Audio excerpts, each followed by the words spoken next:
Okay, part two, well, chapter one. So, went and got a sweater, but I think I'm ready to do this. So, let's see what happens. Let's continue reading Becoming with Michelle Obama. So, let's dive into chapter one. I spent much of my childhood listening to the sound of striving. It came in the form of bad music, or at least amateur music, coming up through the floorboards of my bedroom. The plink, plink, plink of students sitting downstairs at my great aunt Robbie's piano, slowly and imperfectly learning their scales. My family lived in the South Shore neighborhood of Chicago in a tidy brick bungalow that belonged to Robbie and her husband Terry. My parents rented an apartment on the second floor while Robbie and Terry lived on the first. Robbie was my mother's aunt and had been generous to her over many years, but to me, she was kind of a terror. Prim and serious, she directed the choir at a local church and was also our community's resident piano teacher. She wore sensible heels and kept a pair of reading glasses on a chain around her neck. She had a shy smile, but she didn't appreciate sarcasm the way my mother did. I'd sometimes hear her chewing out her students for not having practiced enough or chewing out their parents for delivering them late to lessons. "Good night," she'd exclaim in the middle of the day with the same blast of exasperation someone else might say, "Oh, for God's sake." Few, it seemed, could live up to Robbie's standards. The sound of people trying, however, became the soundtrack to our life. Excuse me. There was plinking in the afternoons, plinking in the evenings. Ladies from the church sometimes came over to practice hymns, belting their piety through our walls. Under Robbie's rules, kids who took piano lessons were allowed to work on only one song at a time. From my room, I'd listen to them attempting, note by uncertain note, to win her approval, graduating from hot cross buns, I remember that, to Brahms' Lullaby. I also remember that, but only after many tries. The music was never annoying, it was just persistent. It crept up the stairwell that separated our space from Robbie's. It drifted through an open window in summertime, accompanying my thoughts as I played with my Barbies or built little kingdoms made out of blocks. The only respite came when my father got home from an early shift at the city's water treatment plant and put the Cubs game on TV, boosting the volume just enough to blot it all out. This was the tail end of the 1960s on the south side of Chicago. The Cubs weren't bad, but they weren't great either. I'd sit on my dad's lap in his recliner and listen to him narrate how the Cubs were in the middle of a late season swoon, or why Billy Williams, who lived just around the corner from us on Constance Avenue, had such a sweet swing from the left side of the plate. Outside the ballparks, America was in the midst of a massive and uncertain shift. The Kennedys were dead. Martin Luther King Jr. had been killed standing on a balcony in Memphis, setting off riots across the country, including in Chicago. The 1968 Democratic National Convention turned bloody as police went after Vietnam War protesters with batons and tear gas in Grant Park, about 9 miles north of where we lived. Wow. White families, meanwhile, were moving out of the city in droves, lured by the suburbs, the promise of better schools, more space, and probably more whiteness, too. None of this really registered with me. I was just a kid, a girl with Barbies and blocks, with two parents and an older brother who slept each night with his head about 3 feet from mine. My family was my world, the center of everything. My mother taught me how to read early, walking me to the public library, sitting with me as I sounded out words on a page. You did the same thing, Mom. We used to walk to the library together, and there was crafts that we used to do there. And I remember there was a woman who, a stranger, came up to us, and I was holding something I made out of popsicle sticks and material. I don't even remember what it was, but she stopped and said, "Oh, look how pretty, that's great, you made this." We don't know who she was. But I remember we went to the library a lot, and we walked there, and I remember that whatever it was I made. I don't remember what I made, but I remember we did that. So, same as Michelle Obama. Okay, back to the story. My father went to work every day dressed in the blue uniform of a city laborer, but at night he showed us what it meant to love jazz and art. And as a boy, he'd taken classes at the Art Institute of Chicago, and in high school, he'd painted and sculpted. That's just like you. He'd been a competitive swimmer and boxer in school too, and as an adult was a fan of every televised sport, from professional golf to the NHL. So he appreciated seeing strong people excel. When my brother Craig got interested in basketball, my father propped coins above the door frame in our kitchen, encouraging him to leap for them. Everything that mattered was within a 5-block radius. My grandparents and cousins, the church on the corner where we were not quite regulars at Sunday school, the gas station where my mother sometimes sent me to pick up a pack of Newports at the liquor store. Oh, and the liquor store, which also sold Wonder Bread, penny candy, and gallons of milk. On hot summer nights, Craig and I dozed off to the sound of cheers from the Adult League softball games going on at the nearby public park, where day by day we climbed on the playground jungle gym and played tag with other kids. Craig and I are not quite 2 years apart in age. He's got my father's soft eyes and optimistic spirit, my mother's implacability. The two of us have always been tight, in part thanks to an unwavering and somewhat inexplicable allegiance he seemed to feel for his baby sister right from the start. There's an early family photograph, a black and white, of the four of us sitting on a couch, my mother smiling as she holds me on her lap, my father appearing serious and proud with Craig perched on his. We're dressed for church or maybe a wedding. I'm about 8 months old, a pudgy face, no-nonsense bruiser in diapers, and an iron white dress, looking ready to slide out of my mother's clutches, staring down the camera as if I might eat it. Next to me is Craig, gentlemanly in a little bow tie and suit jacket, bearing an earnest expression. He's 2 years old and already the portrait of brotherly vigilance and responsibility, his arm extended toward mine, his fingers wrapped protectively around my fat wrist. At the time the photo was taken, we were living across the hall from my father's parents in Parkway Gardens, an affordable housing project on the south side made up of modernist apartment buildings.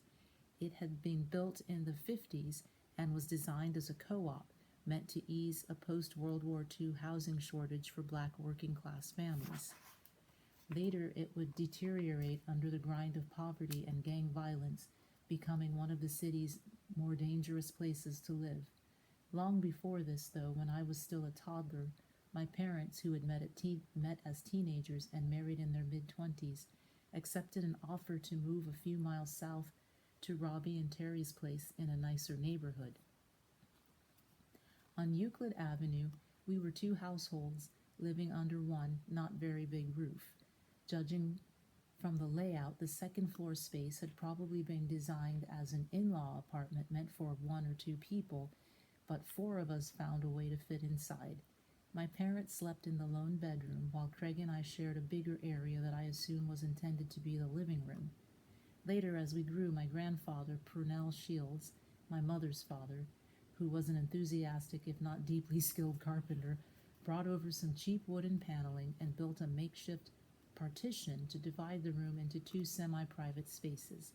He added a plastic accordion door to each space and created a little common play area in the front where we could keep our toys and books. I loved my room. It was just big enough for a twin bed and a narrow desk. I kept all of my stuffed animals on the bed, painstakingly tucking them around my head each night as a form of ritual comfort. On his side of the wall, Craig lived a sort of mirror existence with his own bed pushed up against the paneling parallel to mine. The partition between us was so flimsy that we could talk as we lay in bed at night, often tossing a ball back and forth through the 10-inch gap between the partition and the ceiling as we did. Aunt Robbie, meanwhile, kept her part of the house like a mausoleum. the furniture swathed in protective plastic that felt cold and sticky on my bare legs when I dared to sit on it. Her shelves were loaded with porcelain figurines we weren't allowed to touch. I'd let my hand hover over a set of sweet-faced glass poodles, a delicate-looking mother and 3 tiny puppies, and then pull it back, fearing Robbie's wrath. When lessons weren't happening, the first floor was deadly silent. The television was never on, the radio never played. I'm not even sure the two of them talked much down there. Robbie's husband's full name was William Victor Terry, but for some reason we called him only by his last name. Terry was like a shadow, a distinguished-looking man who wore 3-piece suits every day of the week and pretty much never said a word. I came to think of upstairs and downstairs as 2 different universes. Sounds like a British TV series. Upstairs, downstairs. You remember that from PBS? Sounds like that. Anyway, I came to think of upstairs and downstairs as 2 different universes ruled over by competing sensibilities. Upstairs, we were noisy and unapologetically so. Craig and I threw balls and chased each other around the apartment. We sprayed Pledge furniture polish on the wood floor of the hallway so we could slide further and faster in our socks, often crashing into the walls. We held brother-sister boxing matches in the kitchen, using the 2 sets of gloves my dad had given us for Christmas, along with personalized instructions on how to land a proper jab. At night, as a family, we played board games, told stories and jokes, and cranked Jackson 5 records on the stereo. Remember that? We would do that too, listening to the Jackson. One bad apple. No, that's the Osmonds. Oh my gosh. Jackson 5 records. Okay, I'll keep reading.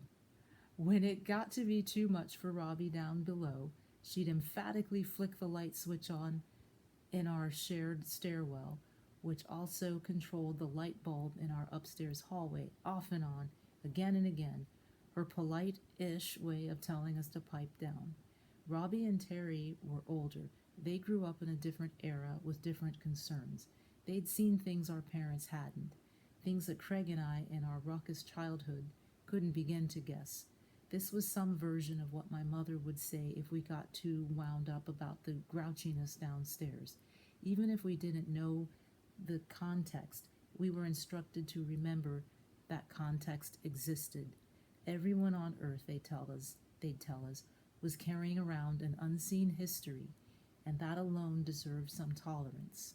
Robbie, I'd learned many years later, had sued Northwestern University for discrimination, having registered for a choral music workshop there in 1943 and being denied a room in the women's dorm.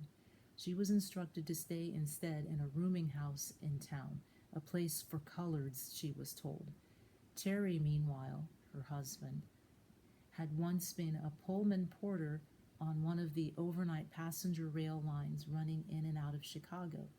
It was a respectable, if not well-paying, profession, made up entirely of black men who kept their uniforms immaculate while also handling luggage, serving meals, and generally tending to the needs of train passengers, including shining their shoes. Years after his retirement, Terry still lived in a state of numbed formality, impeccably dressed, remotely servile, never asserting himself in any way, at least that I would see. It was as if he'd surrendered a part of himself as a way of coping. I'd watch him mow our lawn in the high heat of summer in a pair of wingtips, suspenders, and a thin-brimmed fedora, the sleeves of his dress shirt carefully rolled up. He'd indulge himself by having exactly 1 cigarette a day and exactly 1 cocktail a month, and even then he wouldn't loosen up the way my father and mother would after having a highball or a Schlitz. Wow, Schlitz. I remember that name of beer. Weird. Which, does that even exist anymore? Which they did a few times a month. Some part of me wanted Terry to talk, to spill whatever secrets he carried. I imagined that he had all sorts of interesting stories about cities he'd visited and how rich people on trains behaved, or maybe didn't, but we wouldn't hear any of it. For some reason, he'd never tell.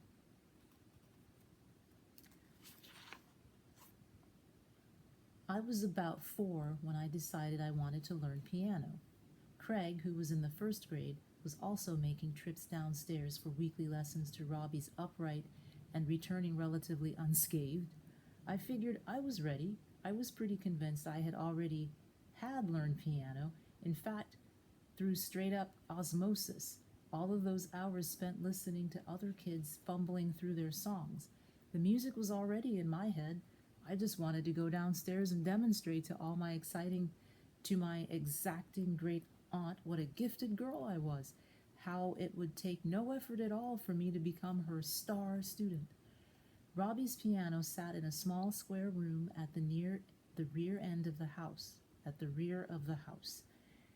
close to a window that overlooked the backyard. She kept a potted plant in one corner and a folding table where students could fill out music and worksheets in the other.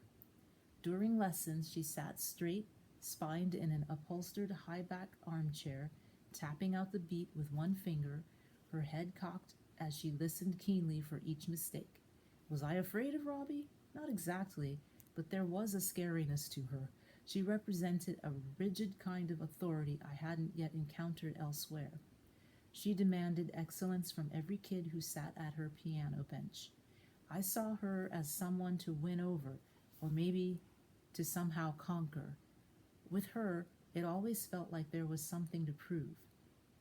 At my first lesson, my legs dangled from the piano bench, too short to reach the floor. Robbie gave me my own elementary music workbook, which I was thrilled about, and showed me how to position my hands properly over the keys. "All right, pay attention," she said, scolding me before we'd even begin. "Find middle C." When you're little, a piano can look like it had 1,000 keys. You're staring at an expanse of black and white that stretches farther than 2 small arms can reach. Middle C, I soon learned, was the anchoring point. It was the territorial line between where the right hand and the left hand traveled, between the treble and the bass clef. If you could lay your thumb on middle C, everything else automatically fell into place.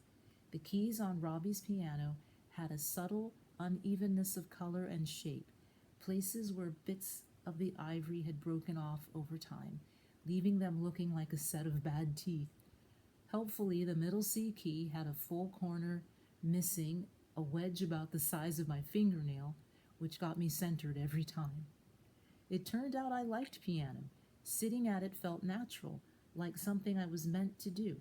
My family was loaded with musicians and music lovers, especially on my mother's side. Sound familiar? Oh, I don't know, Jimi Hendrix?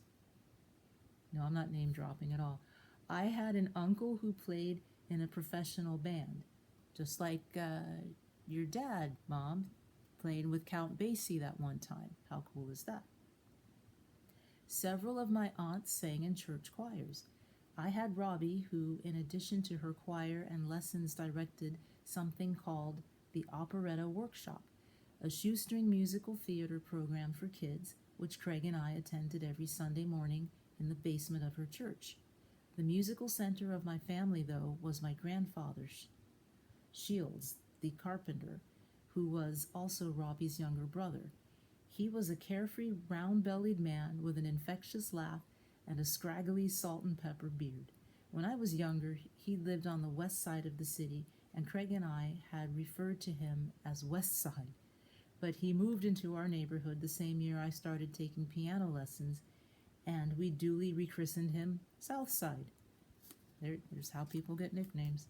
South Side had separated from my grandmother decades earlier when my mother was in her teens.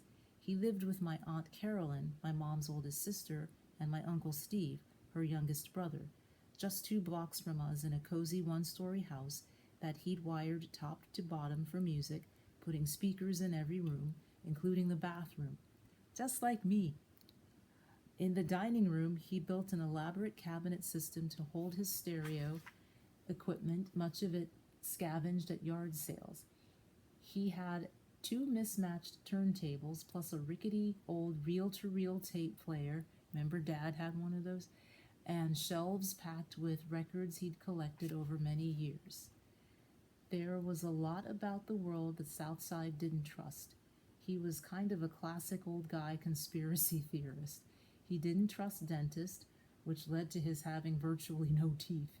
He didn't trust the police, understandable, and he didn't always trust white people either, being the grandson of a Georgia slave and having spent his early childhood in Alabama during the time of Jim Crow before coming north to Chicago in the 1920s.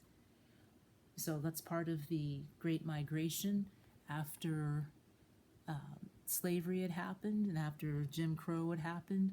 So there's a good book from Isabella Wilkerson called The Warmth of Other Suns, and that talks about how a lot of black families moved from the South up north for better opportunities and things. So that's probably what Medea and your dad, Grandpa, did, moving from Alabama and Texas. And then when he went into the military and you guys all moved to Ohio, and then you moved to Boston, and then I think it was a couple years later you moved back to Ohio to the house that Medea still has. So I think that was, part of the original one of the great migrations. So there you go. When he had kids of his own, Southside had taken pains to keep them safe, scarring them with real and imagined stories. Is that 2 R's? No, scaring them with real and imagined stories about what might happen to black kids who crossed in the wrong neighborhood, lecturing them about avoiding the police. Music seemed to be an antidote to his worries, a way to relax and crowd them out. When Southside had a payday for his carpentry work, he'd sometimes splurge and buy himself a new album. He threw regular parties for the family, forcing everyone to talk loudly over whatever he put on the stereo because the music always dominated.